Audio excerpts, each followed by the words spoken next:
How's it, guys? My name is Shane Baston and I'm currently a student at the University of Pretoria, and in 2015 I was privileged and lucky enough to be given the chance to go to Dharamsala to visit the Tibetan monks and experience their life, and it honestly was one of the best experiences of my whole entire life. It was completely, it changed my life, I would say.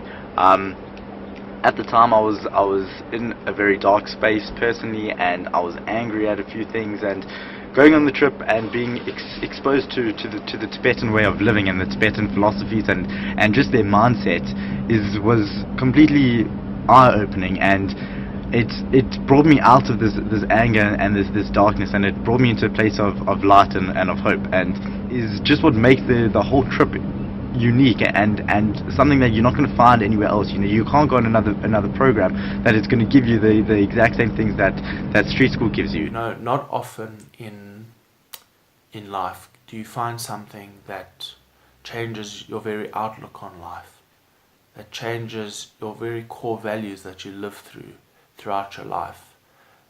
Not often do you find something that will remain with you until the day you die. This is what my trip to Dharamsala was for me. That is the single best thing that I learnt on that trip, was love for all, no matter what their culture is, no matter what their creed is, it doesn't matter.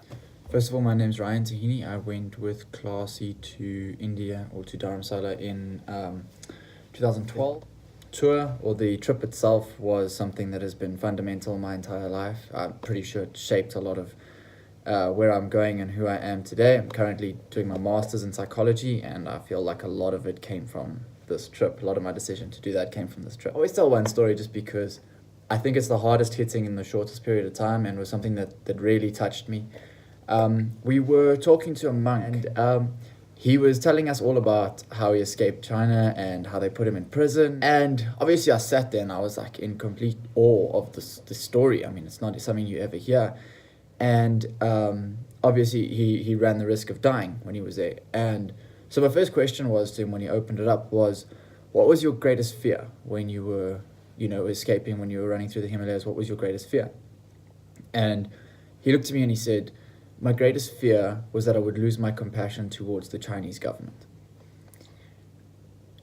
And it's still to this day something I'm not really sure I grasp, the fact that this man has so much compassion in his life that after everything he's been through, his greatest fear was that he would lose this, was that he would lose his compassion that he felt towards the people who put him through everything that he'd gone through.